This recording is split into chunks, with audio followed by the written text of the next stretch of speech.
কিন্তু আমি কোনো কথা বলিনি, বলেছে অনেকে। আমি বলেছি চুপ খাচ্ছে এই কথা তুলে ধরেছে এই কারণে যে তুমি ওই মানুষটাকে কত বাজে বাজে কথা বলেছো, মন্দিরের মধ্যে পেট আত্মা রেখেছে মঙ্গলা কৃষ্ণ কালিমার ভিতরে, এবং একটা বাচ্চাকে রেখেছে, বাচ্চাটার মা ঘুগনি বিক্রি করতো, ওর বউ বলেছে পুলিশের দুনিয়ার খবর রাখেন উনি।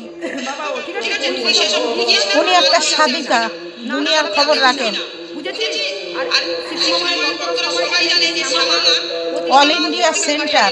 তোরা যা খুশি আমার উল্টোপাল্টা বলবি। তোর কি হয়েছে রে? তোর কি হয়েছে?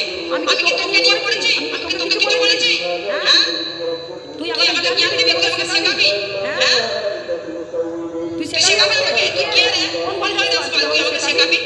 হ্যাঁ, তোর তো ভাষা মুখে বুঝে নিলাম, কিন্তু ভাষা ওনার ভাষা খুব ভালো, শুনেছেন তো? 30 খানা ভিডিও বের করেছিস, বেশ করেছে।